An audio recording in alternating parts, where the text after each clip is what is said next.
Hello, everybody. Welcome into the Fantasy Pros Football Podcast. I'm Ryan Wormeli, joined today by Andrew Erickson and Chris Welsh. Fellas, it is conference championship weekend. We only have 3 more games of the NFL season. The playoffs, it whittles down so quickly that we have the whole playoffs ahead of us. And 2 weeks later, there's 3 total games left in the season, which is sad, but it is exciting that we get to watch some football on this upcoming Sunday. And then, of course, on Super Bowl Sunday, 2 weeks from that, we have Commanders, Eagles. We have Bills, Chiefs. Before we kind of get into how we did on last week's predictions, Erickson, and what our predictions are for this week, how do you just feel about these matchups in general? How excited are you for this to be the foursome that we have on Conference Championship weekend? It's definitely not what most people would have anticipated, especially with the Commanders here being in the Final Four. I think the 3 other teams are pretty chalky. A Chiefs-Bills AFC Championship game. I don't think you would have been going out on a limb saying these would be the 2 teams in the AFC. Philadelphia has its ups and downs all year, but they are been one of the best teams, I think, especially on the defensive side of the ball. But I mean, it's got to be like the Commanders, right? Just this going with behind a rookie quarterback who basically doesn't seem phased by anything because he lives in a 1.75 speed virtual reality and then steps out into real life and is like, oh, this is easy mode. This is my life in easy mode. I need to find a way. Maybe if I listen to podcasts on 2.x speed, I'll be a better listener for my wife is telling me to do certain things and I'll be able to register into my mind in a better way. But yeah, I think that the Commanders here are a really fun team to at least look at and see. And I think that what makes it extra special is that they're playing a division rival, right? If it was a Commanders versus another maybe like the Texans or another NFC team, maybe it wouldn't have as much, but the fact that it is a third game, a rubber match between NFC rivals, especially in the NFC East, we always know that rivalry games, anything can happen, right? So that's kind of what gets me excited for this game. And obviously we know Bills Chiefs, the rivalry that keeps on, continuing on. So we'll see who emerges victorious, but yeah, we'll break it down. Welsh, what do you think? Did Erickson just reinvent couples counseling forever? That sounds about right. Yeah, I mean, I think like this is solid. Like you want a little bit of parody. Everyone starts screaming. I mean, everyone does it no matter what, with whatever the Chiefs do, the memes of the refs and Patrick Mahomes jersey swap and stuff like that. Like we've got to have some parody. So I'm totally fine with Washington and especially Jayden Daniels. It's funny you say like 1.75 speed. It's kind of like you ever like have like a nephew and they're like, hey, you want to play a game? And you're like, yeah, sure, let's play Madden. Like, let's play Madden. And it's just like they grew up playing on all Madden the entire time and it's just natural and they just know the play. That's kind of how Jayden Daniels was. He just makes it look easy. It's very fluid, but there's also something to the quarterback class that we're seeing. This isn't that old Trent Dilfer or Matt Hasselbeck getting a team and just like, just doing enough to get, it's like, no, it's incredible. I mean, if you were to argue which quarterback at this point is the closest to a guy that's doing just enough to keep their team in, it would be Jalen Hurts. He would be the one that's just doing enough. Like the guy doesn't pass, it's under 20 pass attempts practically every freaking game, it seems like. But like it's a great quarterback class that's going to be out there. These guys are going to keep them in it. I know you're disappointed. I'd be disappointed too, for your team to be out of it. It's one of those where you're like, we just have the Ravens move over to the NFC for a little bit as well, but it's a great matchup. It's going to be phenomenal games. And there was, everybody said going into this playoffs, there were 5 teams that could win the Super Bowl. It was 2 in the NFC, 3 in the AFC. So we knew all 3 couldn't make the conference championship game. One of the Bills or Ravens had to lose. And on the other side, we thought it was Eagles, Lions. The Lions were the upset. So to your guys' point, and I mean, that was a crazy game too. Like it was very fun to watch that upset. Like I don't speak for everybody. I had more fun watching the Commanders upset the Lions than I did worrying about. I was rooting for the Lions and wanted to see them make it. Like it was just cool to see kind of this wild back and forth game, to see Jayden Daniels really kind of step up in such a rare way for a rookie quarterback. I mean, it's something like a half dozen rookie quarterbacks have ever even made. I think we like to see it, but I will say, I think of all the teams to have sacrificed, I think like a majority of people would have been like, not the Lions. I agree. I mean, maybe I'm wrong here. I think people would have been like, Bills, Ravens, Chiefs, Eagles, we can do that. The Lions were the one that I don't Well, we think just saw people Chiefs felt like they could. Eagles a couple years ago, so I would assume most people what they were rooting for was something. If your team wasn't involved, I would assume most people were rooting for Lions Bills. Like that was kind of my guess. Lions Ravens would have been incredible. Oh, it would have been Would've been awesome. But I just think incredible. people like Josh Allen and people like the Bills haven't won it, and like the Ravens, it was 12 years ago, but they have won a Super Bowl. Like I think if you had to pick one for most people, it probably was who were casual fans. It's probably Lions Bills, but yeah, we'll see what comes. By the way, can I ask, are you not in all your game setup here? You're telling us you're not excited about the Pro Bowl flag football game or the Pro Bowl, what is it? The punt, pass, throw, whatever it is for 4-year-olds that's going to happen at the Pro Bowl. Are you saying you're not excited about these things, Worm? I think I've watched less than 10 minutes of Pro Bowl coverage in my life. I actually don't know what they do anymore. I haven't watched it in probably I don't 10 know years. either. I will not watch or care. I muted the term Pro Bowl in all my social media, so I don't know what you're talking about. Best decision I ever made. Obviously, I do. I'm still paying attention to the MVP, which is clearly voted on already, and I'll be paying attention to that awards show just to see what happens with Lamar. But as far as like Pro Bowl stuff goes, no, absolutely unequivocally could not care less. How did we do in the divisional round? Let's see how the guys did. Both guys were wrong on their Chiefs picks with the player props. Pacheco and Hopkins both went under. Erickson was wrong on Jameson Williams' receptions. Welsh was very correct about De'Ami Brown's receiving yards over. The guys were both wrong on Rams, Eagles. Kupp did go over 50 yards. A.J. Brown failed to get a touchdown. No passing touchdowns for the Eagles in that one. And finally, James Cook did go over on rushing yards, while Derrick Henry went under on attempts. So both guys missed on Ravens Bills. So is that another donut for me? But the two of you combined for one correct prediction. Oh, which was Welsh. Well, I got Diami Brown was like, oh, you're saying the total combination was just. Oh no, I like it like that better. Let's just say we combined for one correct prediction. Good job. Good job, Welsh. By the way, just like Jayden Daniels, 22 completions. I guess that was on the betting show, but that was out there. It just you guys were largely correct. I mean, obviously the Commanders was a big upset. Like it's not like you guys had the Texans winning. So when I say you were wrong in the Chiefs pick, it was in the player. I remember I was messaging Welsh and I was like, in hindsight, it was so clearly Travis Kelce as the Chiefs player to target. Yeah. We were messing around with these other guys. I was like, we're being stupid. I wonder what Justin Watson will do in this game.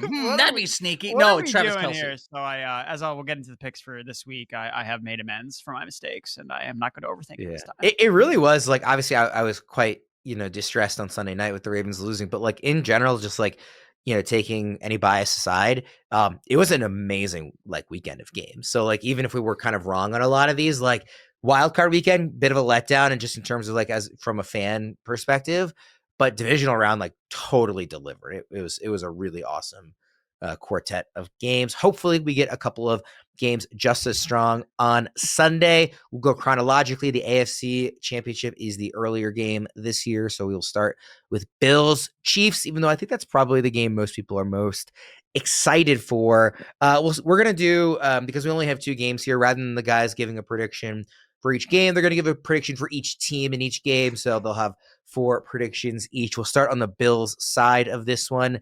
Erickson, what is your prediction for the Bills against the Chiefs on Sunday?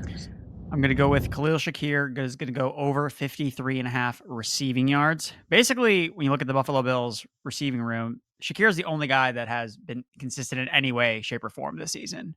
Like they have a rotation of up to 5 guys with Samuel, Matt Collins, Amari Cooper, Keon Coleman.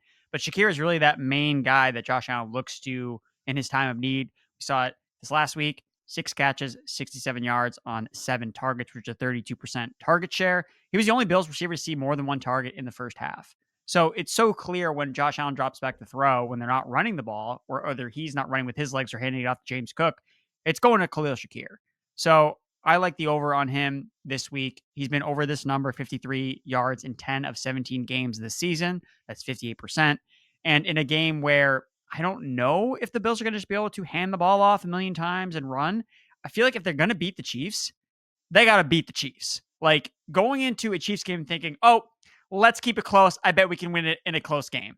That seems like the worst possible strategy you could have based on what the Chiefs have done in close games. All they do is win these close games. So I think the Bills need to be a little bit more aggressive. So Shakir as the number one wide receiver on the Buffalo Bills, I like taking the over 53.5 receiving yards. In the matchup earlier this year, when the Bills beat the Chiefs, he had 8 catches on 12 targets for a 32% target share for 70 yards. Yeah, Shakir, I mean, like you said, 7 targets. The only other player on the Bills with more than 2 targets was the running back, James Cook. Like this, he was just the guy throughout that game and really throughout the season. Welsh, what do you think about Shakir over 53.5 receiving yards? Yeah, I love that. This is like, it comes back to Erickson and I's debate. We'll have like receptions versus yards. His reception marker right now is 5.5, and it's plus money, which by the way, I like that. But also at 5.5, if they're implying 5, essentially what they're doing, they're implying 5. 53 yards is a pretty good marker for him. I also, and this is going to tie into my next one, I think this team is going to have to pass the ball. They're going to have to kind of buck that trend if they're going to end up winning this game.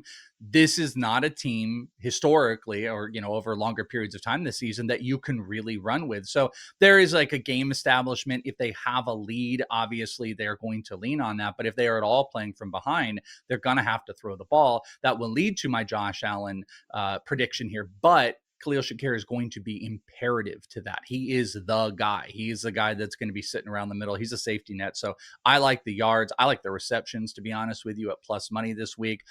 Who the hell am I, though? It was a horrible week last week, but I am tailing this with Erickson 100% on Shakir. You can get into that Josh Allen prediction you've got for the Bills side too. Yes, again, it's kind of like a juicy plus money play. If you wanted to have 2 plus money plays with some correlation, how about that Khalil Shakir plus 5.5 receptions to what I like here? It's plus money for Josh Allen to throw for 2 touchdowns in this game. There's actually a lot of plus money on 2 touchdown throws for this. Josh Allen has hit this marker of 2 touchdowns in 5 of his last 7 games. So that's solid. An interesting one, because I believe he's going to have to pass. Josh Allen has not thrown has not had 30 pass attempts. If you don't count week 18, 4 straight games, he has gone under 30 pass attempts. The last 2 games that he had thrown, he's shown 34 and 37 against Detroit and the Rams. Both of those games he threw for 2 touchdowns.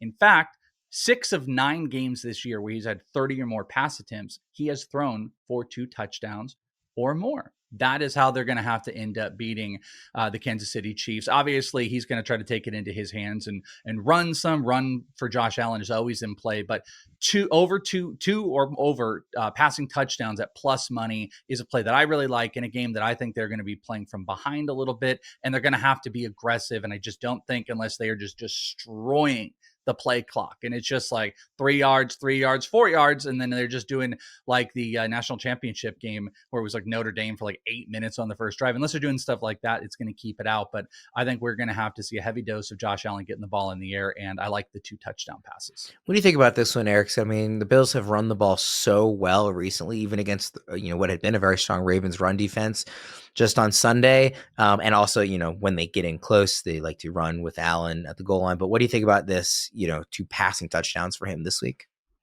Yeah, that's my reservation about it, is because they had 0 red zone pass attempts last week. Like, they didn't try to throw the ball. They were just like, hand to James Cook. Josh Allen's always a candidate to run it 22 himself. pass attempts total. Exactly. So I like that. Obviously, it's a big payout, and you're looking for, okay, where is this game script going to change?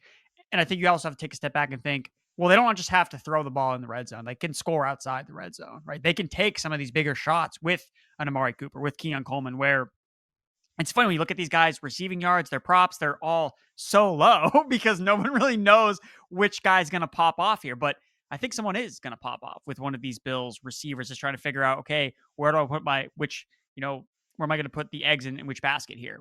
Is it a Cooper? Is it Keon Coleman? Is it Curtis Samuel, who I believe scored the last time that these teams played each other? So I think that might be an interesting angle too, to look at some of these longer anytime touchdown bets, because you're going to get really long shot odds on a lot of these Bills players, but they're going to score some points. It's a 48.5 point total. The Bills aren't going to go up and score 10 points in Kansas City. I don't think that's going to happen, especially with the Chiefs defense, specifically against the run that hasn't been as good as it was to start the year. So even if you look back at the James Cook stat line, because I looked at should I go back to the under on James Cook? Not a chance. Not the way that the Chiefs run defense has played and how well James Cook has played running the football. So that's kind of how I'm viewing the Josh Allen passing touchdowns.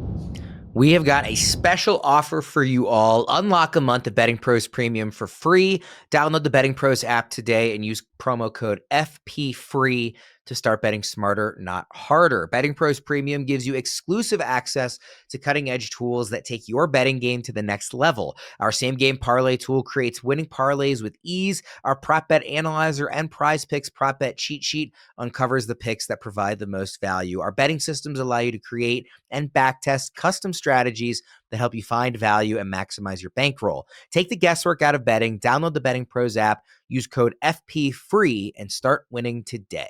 All right, guys, on the other side of this one, the Chiefs, obviously they're going for the three-peat here, or not this week, but to get the opportunity for that if they punch their ticket to the Super Bowl in this one. Erickson, what's your prediction on the Chiefs side? So I need to ask you guys a question first. So Travis Kelce, right? He's played in a lot of postseason games. So what do you think his consecutive streak of playoff games with at least 70 receiving yards is? If you had to guess. Unless you know the number. It's probably pretty big. I want to say like 6. I was also thinking 6. I do not know the number. That's 14. Oh my gosh. I almost was like, well, maybe it's like crazy high, like 8 or 9. Well, the problem with them too, by the way, 6 only accounts for like 2 years for them. True. So yeah, good point. Like 14 makes sense. It has been. So this is why I'm so mad at myself for last week and just not like looking at like this so obvious trend that the guy is 75% all the way, and then playoffs kick off, and this is what he turns it on.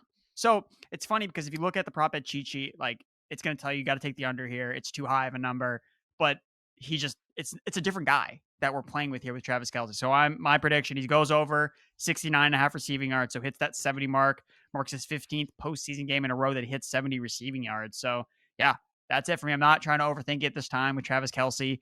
Will he be as lucky, ripping off yards after the catch? Maybe not, but I don't know. I feel like he still has just that other gear in the playoffs, and that's where Mahomes is looking. Mahomes wasn't really looking at a ton of other receivers besides Xavier Worthy in the matchup last week, and it was Kelce. He was the target leader. I know that he struggled against the Bills the last time that they faced off. Two catches on 4 targets for just 8 yards.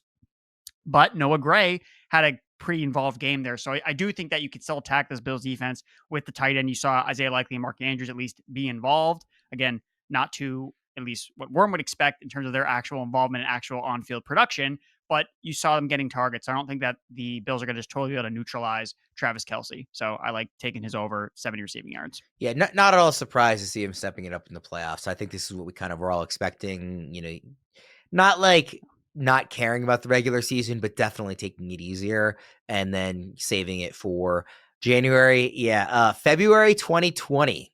That Super Bowl against the 49ers was the last time he was under 70 yards receiving in a playoff game. That is 5 years. That is a long time. Is that before COVID? That was like a month before everything really shut down. So pre-COVID. Wow. Pre-COVID. You guys are like, it's gonna be that's gonna be a big number, 6 or 8, 14. Well, obviously we know he's been amazing, but you got to think there's one kind of misstep here or there, or just one where they ran the ball or didn't need him. But he's one of the greatest postseason players in history, really. So that's not exactly going out on a limb. I like that one. Welsh, what do you think? Yeah, it's a high number, but historically kind of says it. Also, defensive coverage wise, I think they run a lot of too high zone. So that middle of the field is opened up, and that is, I struggle with 2 things. That is going to open up for them, and that's going to put up good placement for Travis Kelce. But also, if you're the Buffalo Bills, what's the one thing that you want to stop? It's Travis Kelce. That should be the hyper focus of anything. And that actually also leads into mine. I'll just jump into it. That I love Xavier Worthy. I love Xavier Worthy in this realm here. 50.5 receiving yards over. I will tell you this. There's a sprinkle to go higher. And maybe we'll talk about it on the betting show this week, but there's some good odds if you want to jump up the yard marker. But for this, I think he's going to be heavily involved. He has had 9 or more targets in 3 of his last 4 games. Last week, he had 6 targets, 5 catches, 45 yards. He did not get over. One of his biggest problems, Xavier Worthy, has been he is really, even though he can stretch the field, he's not really been like an ADOT guy. Like, he doesn't have like a great depth of target. He'll get the ball in shorter yardages and make plays. In fact, he has not gone over 100 yards this entire season. I actually don't think he has gone over 80. 79 is his total on the season. But as far as his coverage goes, I think this works pretty well for him. The last matchup they had, 4 catches, 61 yards, and a touchdown. And also in the playoffs so far for Xavier Worthy, he has a 35% first read. Did you know only one wide receiver has a higher first read percentage in the playoffs? That's Khalil Shakir, by the way. So those two with the highest first read percentages of their team, but Xavier Worthy, number 1 in design plays of the players that are still out there. 66% design play of any of the active players that are still out there. So they want to get him the ball a lot. His receptions are really juiced up. It's a low receiving yard total because everyone doesn't know what to do, but we know he can break one big play. I'm heavy on Xavier Worthy because I do think the defensive plan is going to be straight shut down Travis Kelce. They have not established a great running game. Isaiah Pacheco, it's like, hey, look, he's here for 2 drives and he's gone. And then it's like Kareem. They just don't have this great established run game. If you shut down Kelce, they're going to have to go to other spots. But either way, we know Worthy is going to be that guy with high first read and high design plays. So I love Xavier Worthy to go off in this game. So the easy plays will just take his over receiving yards at 50.5. What do you think about this one, Erickson? I like it. I mean, Xavier Worthy, the last time he played the Buffalo Bills, he had 4 catches for 61 yards and a touchdown. So he's already done it in this particular matchup. He's been consistent. Last 6 games, he has at least 5 catches. So yes, we look at Kelce and what he's been able to do in the postseason, but when you're just looking at consistency, right? Who's the Bills? We know they have Khalil Shakir. Like, that's been their consistent guy. And in the second half of the season, it's been Xavier Worthy that's really been that consistent guy. Whereas like Hopkins will randomly show up or Marquise Brown will randomly show up, but then they disappear the next week. So I think that Worthy makes the most sense here. And really, I mean, he's following the exact path we saw Rashee Rice follow last year, right? Kind of up and down first half of the year as a rookie. We're like, oh my God, is this guy a bust? He doesn't know how to get his feet in bounds. What's going on? And then in the second half of the season, he starts to finally break out, emerge, gain the trust of Patrick Mahomes, and be really involved. So if the Bills do try to neutralize and hone in on stopping Travis Kelce, well, they drafted Worthy in the first round for a reason, right? To be another element to Patrick Mahomes. So I think that he's going to maintain a consistent role here, generate yards after the catch. So I think, yeah, he's going to be a lot involved. And I think you could even look at not even 70 receiving yards, but potentially just all-purpose offensive yards, because we know he also gets like an occasional rushing attempt. That's not posted yet, though. I completely agree. I would have posted that, but they haven't posted a number. It's probably going to be at 60, I'd imagine, because I think it's 4.5 on the rushing yards, and usually they put a little juice if you're taking both sides of those. But the other thing, by the way, just to add in since I jumped in, we both know why this is so great for Xavier Worthy is because DeAndre Hopkins doesn't exist anymore. He's not on the team. He's not part of any offense or any catches or anything like that. After last week, we learned that he did something wrong and he's no longer involved in the offense. So even more for Xavier Worthy. All right, guys, who is winning this game? The line is Chiefs -1.5 at home in Arrowhead. The total, it's actually the same total for both matchups on Sunday, 47.5. So in this one, do you like the over? Do you like the under? Do you like the Chiefs minus the points? Do you like the Bills with the points? Erickson, what say you? I'm going to take the Chiefs to win. Chiefs money line. I'm not going to mess around with these spreads with teams taking automatic safeties. I'm not dealing with this stuff. It's all rigged anyway, so I'm just going to take the Chiefs to win. I'll take the refs. Already in. Take the Chiefs and the refs. Do you have a feeling on the total? I like the under in this game, 48.5. I think it's just looking at, hey, these two quarterbacks are going to throw for a bazillion yards, but the Bills have shown, hey, we like to run the football. Maybe they do that a little bit more, even if maybe, I think if they want to win this, I think if you're projecting a Bills upset, I think they would win in a high scoring game. But because I think the alternative where the Chiefs win, I think it's classic Arrowhead Stadium, maybe a 24-21 game that's tighter. And the Chiefs, what do they do in tight games? They win. So just to clarify, it's 47.5, not 48.5. Oh, 47. Okay. Still on draft. Get it right. Welsh, what do you think? Yeah, I like the Chiefs. I'll take the spread 1.5. I don't know what the difference on the, what is it, like 115, not 1.5, and like 125 for the money line. I'd be fine too, but I think 1.5 is probably an easy play. I also like the over in this one. I think this is going to be close. I think this probably comes down to a field goal. We have seen you get all these missed extra points and whatnot, that there definitely is a play where you could have like, a team that is down by 1. But even in that same instance, if you have a team that is down, let's say Chiefs are down by 1 point going into that final drive, they kick a field goal, they win by 2. So I'm comfortable with the spread, and I do like the over. I have the implied 2 touchdowns on Josh Allen. I don't think there's going to be any runaway. I think these teams are both going to score some points. I think it is going to be played in the air a bit more. So give me the over and give me the Chiefs -1.5. NFL playoffs. We're talking about NFL playoffs. You bet we are. Get in on the action at DraftKings Sportsbook, an official sports betting partner of the NFL. Scoring touchdowns is key to winning in the NFL playoffs, and the key to you scoring big is betting on them at DraftKings, the #1 place to bet touchdowns. Ready to place your first bet? Try betting on something simple like a player to score 6. Go to the DraftKings Sportsbook app and make your pick. We've got 2 great games, a conference championship Sunday for the right to head to the Super Bowl. We've already talked about Bills Chiefs. Like I mentioned before, Kansas City laying 1.5 at home. The total is 47.5. The same over-under as the NFC title game, with the Commanders getting 5.5 points in Philly. This is one of the best football days of the year, and no matter how the lines and odds change, it's going to be an excellent afternoon of football action.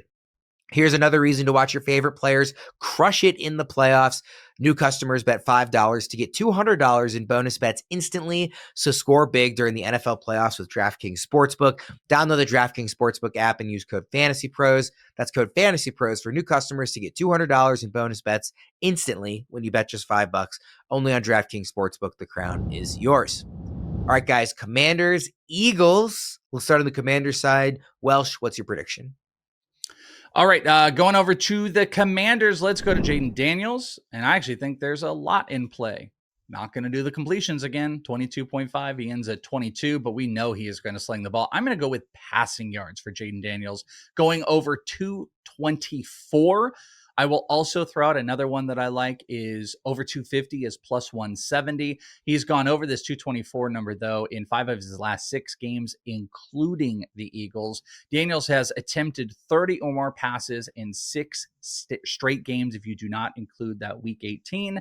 We'll talk about the Commanders here in a little bit, but this team clearly, obviously Jayden Daniels is going to do plenty with his legs, but he is throwing the ball, and he is throwing the ball with accuracy. You now have Diami Brown. You've got Zacchaeus. You've obviously got Terry McLaurin. Zach Ertz is going to be heavy. He's got his targets. Eckler, Brian Robinson, they can move the ball. And what he does with his legs changes the scope of defenses overall. That has worked so well for his accuracy. And that's like the big thing. It's not just he's slinging the ball in hopes. He's such a good, accurate quarterback that when he moves around in the pocket, he is enabling opportunities for his wide receivers to get open, and they have met the call. And there's some big play guys in there. So 224, I know, Eagles in general, that feels a little bit difficult, but that is how this team wins the game. You could also view it as they win it by Jayden Daniels moving the ball with his legs, but it's a pretty high number at 52. I love this one, 224 over passing yards.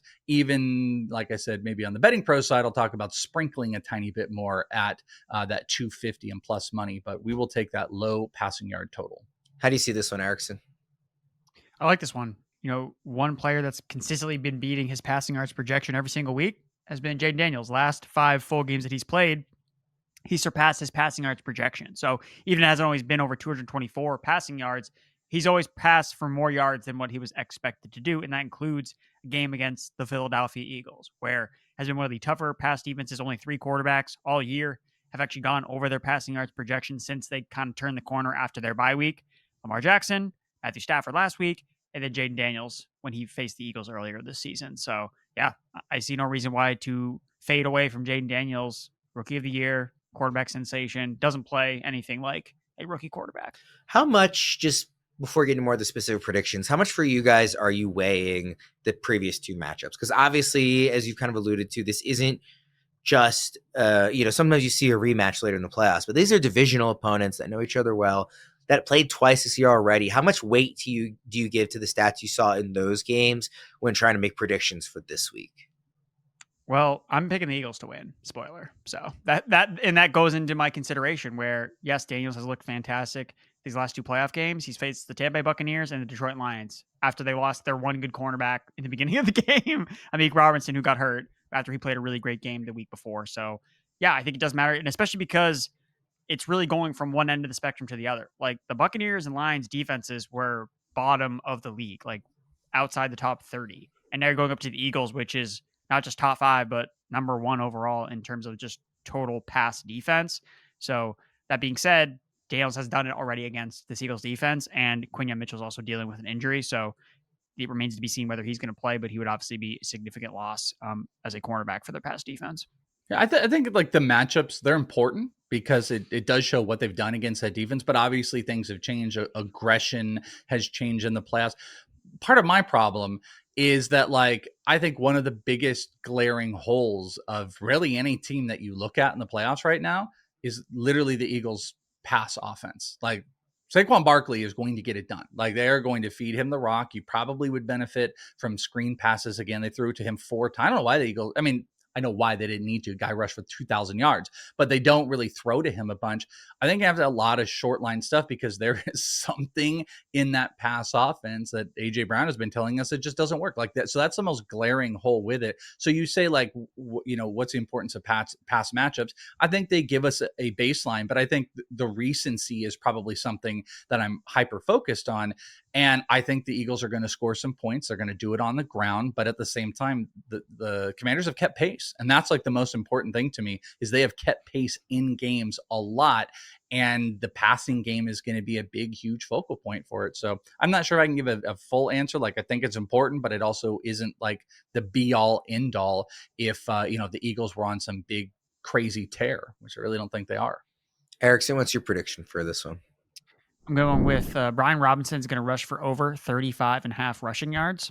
So his prop was around this number last week, and he totally smashed it into smithereens, and I liked the under, and I was quickly proven wrong by Brian Robinson. So he's been over this number in 3 of his last 6 games, so 50-50 hit rate. But the Eagles defense, again, talked about the pass defense a little bit. They lost Nakobe Dean a couple weeks back. He didn't play in this game against the Rams. Kyron Williams rushed for over 100 yards, 106 rushing yards. So I think that the Commanders, they do want to run the football, establish the run, and I think that you can run a little bit on this Eagles defense. Last 4 running backs the Eagles have faced have gone over their rushing yards projection. He was effective in the first time that they played. He rushed for 63 yards in the first matchup. The second matchup, he was limited to just 24. But if I'm going to get a middling number, that's more around 45 rushing yards, right? Between 63 and 24. But the prop is at 35.5 rushing yards. So I then, after last week, I thought this number was going to be much higher, anticipating it to be much bigger, but it's still really low at 35.5 rushing yards. So I think it's a low bar for him to pass. He's already done it against this Eagles defense once before. And I think he's going to be extra motivated because if you recall in the match, the last time he faced Philly, that's when he had 2 fumbles. So he had a really bad game the last time he played Philly, but with no Nakobe Dean, a defense I think that they can run on a little bit without Nakobe Dean. Like I said, I like taking the over on Brian Robinson. If you had a chance to win a signed TJ Hawkinson Vikings helmet for free, courtesy of our friends at pristineauction.com, all you need to do is head to fantasypros.com/contest to complete the form and either download the Fantasy Pros My Playbook app, leave a review for the podcast, or follow us on X, Instagram, or TikTok at Fantasy Pros. The more actions you complete, the more entries you receive. We'll be announcing a winner right here on the podcast. If you're watching on YouTube, be sure to subscribe and turn on those notifications so you can be alerted when new episodes are up and to claim your prize. All right, on the Eagles side of this one, Welsh, what do you got?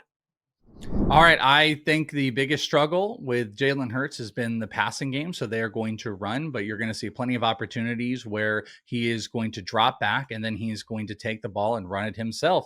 So 32 rushing yards is the marker for Jalen Hurts here versus the 52 or 53 that Jayden Daniels is already at. Now, Washington in general has actually been a little bit more stout as far as stopping quarterbacks from running, but they're implying, I believe it's like 8 carries for Jalen Hurts right now. And he went over this number, 32.5, in both matchups against Washington. So a fair point. It comes back to like how much you care about previous matchups and the health of defenses and stuff. But he has done this before.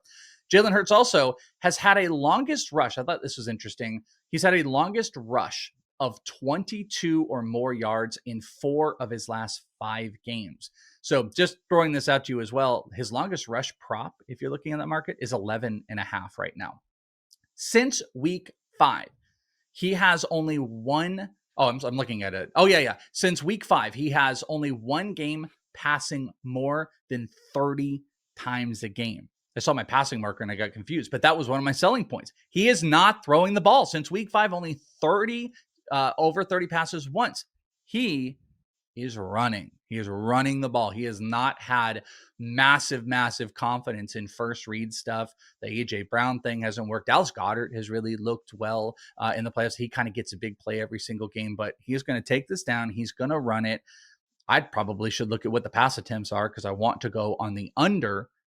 I'm going to go with the rushing yards, though. Jalen Hurts over 32.5. And just pay attention to that longest rush as well.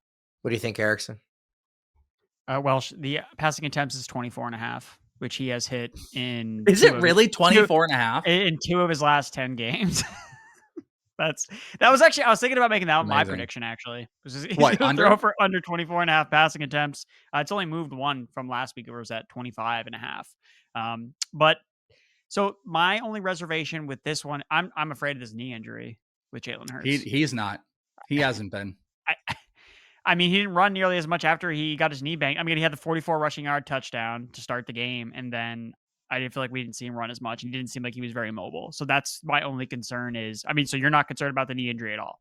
Of course you should be. And that's why the implied number is lower. But he is still running regardless. I mean, he hit 70, 36. He has hit this in 5 straight games. He has gone. But his knee was healthy during though. That's what I mean. That's what I mean. Like, that's but he did it last week too. Most. Yeah, but he did it before he injured his knee. Like that's what I'm trying to get. Like that's what I'm trying to get at here. Like I'm concerned about what if he just doesn't run at all because he can't because his knee's banged up. Like that's again going back to what do the past matchups matter? None of these past matchups he had a banged up knee. Like that's my concern. He's had under 7 rush attempts once this entire year, and it was against Washington where he went over this number as well. So fair point. The knee definitely is in play, but he's still moving. He's still running. Well, to your point where you mentioned the longest rush, I feel like I like that more because that means he doesn't necessarily need to run as much, but it's like, hey, I see an open, I got to take it. I know my knee hurts, but I got to get this first down, and he gets the 11.5, and then you're in and out. Like to have a gentleman's agreement here. I like that particular play on it just so like I take away the risk of, well, he's only going to rush like 3 times or 4 times because he's concerned about his knee swelling up or something along those lines. So, here's a prediction. He'll have 30 rushing yards, but he'll have a 15 rush. Yeah. And Worm on the next show will go, well, Welsh was spiritually correct when he says a 15 rush, but he didn't get the yards. So I will be spiritually correct at least. Erickson, what's your prediction? All right. And so just so I'm not just bashing on Welsh's Eagles pick, I also don't love mine really when I'm looking back at it right now. AJ Brown over 4.5 receptions. Now this one is at plus money. So it's more of a bold prediction because obviously the Eagles passing game has not been effective over the last couple of weeks, but AJ Brown last week had 7 targets, had a 35% target share. Alas, it was only 2 catches for 14 yards. He had 4 targets in the first half. He also dropped 2 of his 7 targets. So again, a bit of more of an outlier performance from what we've seen from AJ Brown over the entire season. But look, if they're ever going to get this passing game going, I think it is going to be through AJ Brown. Like again, going back to the target share last week, 35%. This is one of the lowest we've ever seen his like receptions prop down at 4.5. So at plus money odds, I do kind of think that's kind of interesting. If they're going to have to pass in this game, I think it is going to be through AJ Brown. But yeah, so we'll see. Again, if I'm going to pick any of my picks to bust, it's going to be this one. But hey, I've been trying to bake all the right picks the last couple of weeks, and I've been over. So maybe picking one that I'm not so confident in will actually hit. So Welsh, rip me apart. No, I mean, like it's great odds. Like if you're looking from like an odds standpoint, you get plus money on that. I like it. It's just like we said before. I don't think Jalen Hurts trusts in his passing game. I don't think the offense trusts in his passing game. There have been matchups like with teams historically that you would pass about, and it just doesn't continue to happen.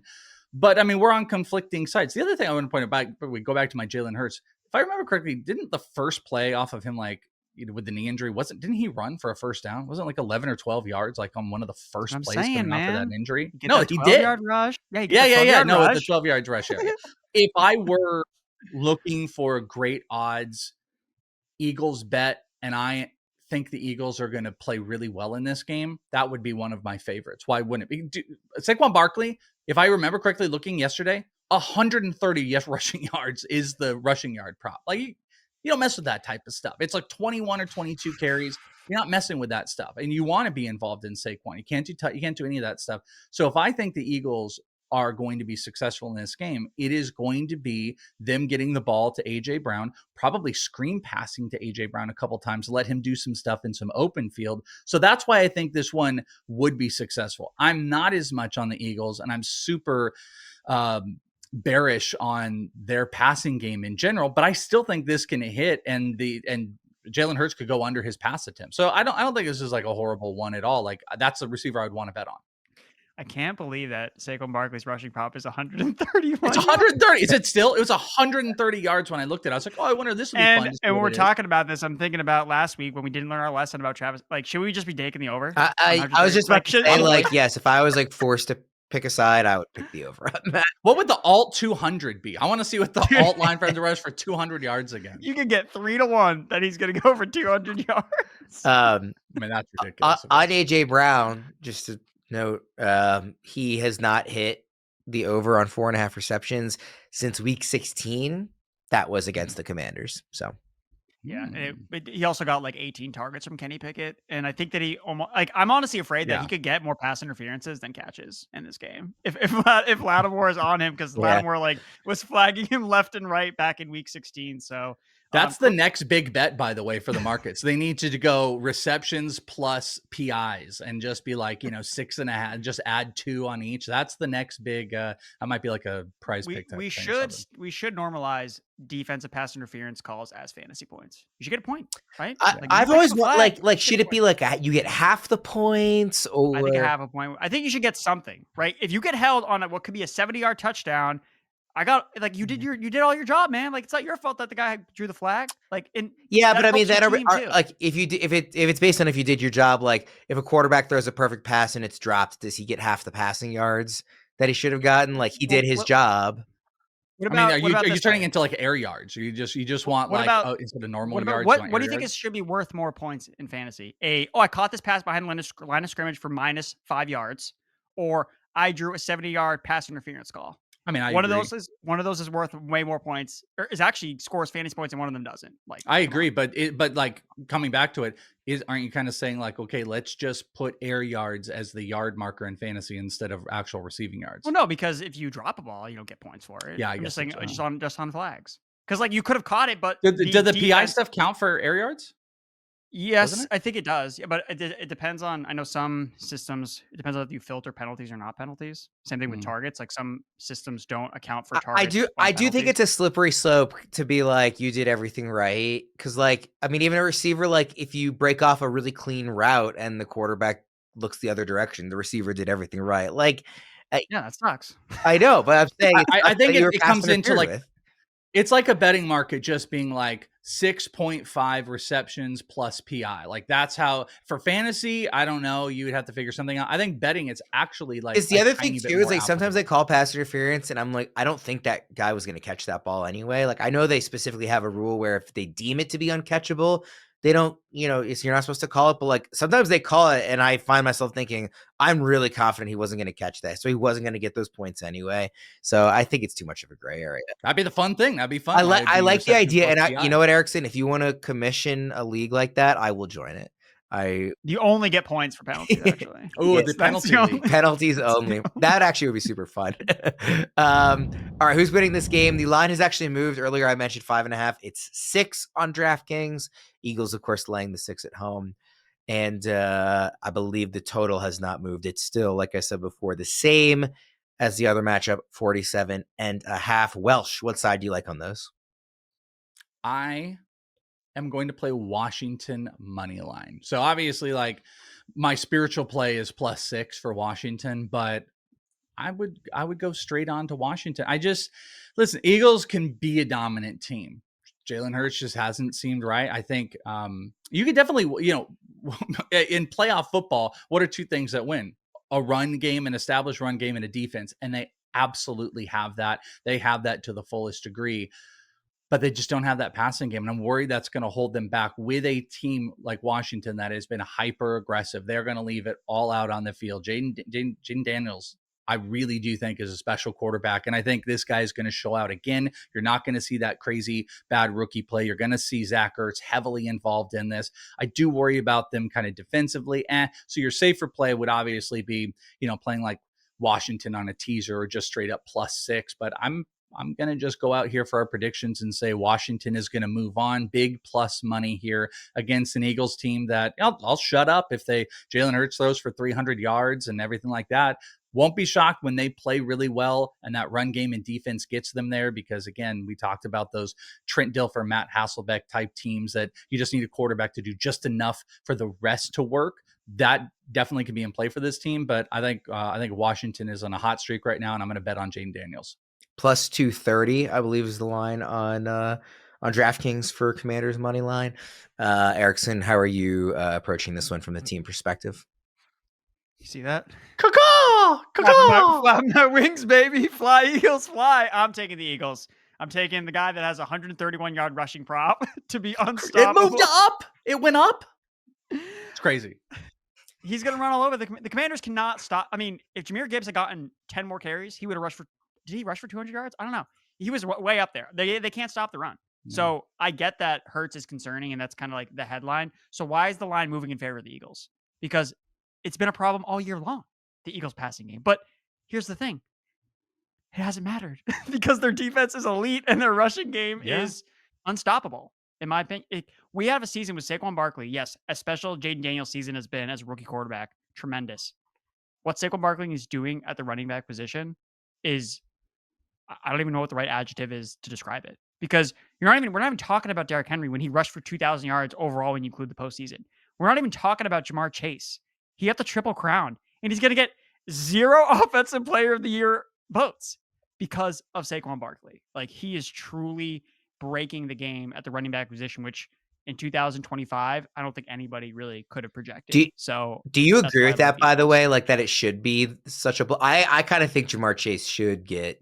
I don't think he will. Look, a triple crown is more impressive to me than a 2,000-yard season. It's rarer. But just the way that the offense is with Barkley, because I mean, this isn't he's doing like 200. It's like 200 rushing yards, like routine for him.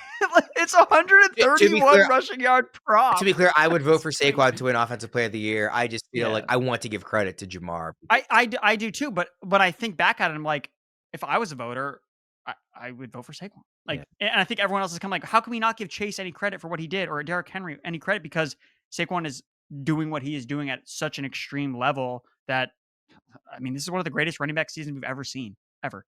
Maybe the best. I don't know. So who do you guys want to see as a Super Bowl matchup? Now that we're down to 4, what matchup are you rooting for, and what team, really are you rooting for? Because obviously our teams are no longer playing. I'll start. I want it to be the Chiefs and Eagles, because I think that would be the best game. I think if the Commanders get to the Super Bowl, I am very concerned that they would just get destroyed. Because that would be my main concern, because I think their defense is not good. And it would, against Mahomes, against Josh Allen, I think hands down the worst defense in the they're the last. They're definitely. I think they're the worst unit that's remaining. Maybe the Eagles passing game, I don't know, but I think that'd be, because these teams have played each other before. A Super Bowl rematch, and the thing about the Chiefs is everyone complains. All they do is play in close games, so it'll be a close game if Kansas City's playing in the Super Bowl. So that's what I will be. And I also have a ticket for the Eagles to win the NFC, so that would make me happy. Oh, so you're in it? Yeah, I think the Eagles and Chiefs is probably the best. I'm indifferent. Like if someone's like, "Oh, well, you built." Okay, I don't care. Like I'm just indifferent about it. I think they're all going to be great. I think, like what you're saying, you're worried the Commanders are get blown out. I really don't. I think that offense, I think Daniels is going to keep them into every single game. But that defense is like bar none the worst. I kind of feel like maybe they would match up best against the Bills. Like if you were to ask the question, what's the best path for the Commanders to win the Super Bowl? Might go Bills. I might say Bills versus Commanders would be good there, but best like on paper game is probably going to be the Eagles and Chiefs. There's just still a part of me that's like, I don't know, man. Like I'd love to see the Eagles just play absolutely dominant ball this week, to not think that the Chiefs were going to come in and just win again, because we're all kind of, Chiefs fans aren't. I'm kind of tired of it, but they're still the best. So I think it's a win-win no matter what. I think Commanders Bills would probably shiver. It would probably be similar to the Diamondbacks and Rangers going into the World Series, where all the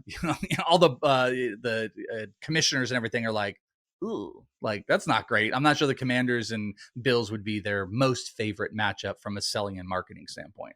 I'm rooting for the Eagles. My brother-in-law is an Eagles fan, his whole family, and he's raising my nephews to be Eagles fans. So I would, obviously I would pick the Ravens over them if it was head to head, but with the Ravens no longer an option, I'm pulling for them really for no other reason than that. And then on the other side, like I am, I guess, rooting for the Chiefs just because what's one more Super Bowl for Mahomes? Like, he already has a bunch. He's going to get more. Like, I would rather that happen than another one of these AFC quarterbacks, just selfishly get one before Lamar does. But yeah, Eagles Chiefs, I think, is what I'm rooting for, with the Eagles pulling out on top. So pretty much anybody but Bills, it sounds like you're saying. You're not Bills would be last on my list, strictly okay. from a selfish fan of the Ravens and Lamar perspective. From a casual ignoring that bias perspective, Bills might be at the top of my list. But so I don't, disparage anybody who has them atop of their list of the remaining teams. It's definitely just a, irrational fandom thing for me. But yeah, Eagles is the easy one because of the family, rooting for him, for them.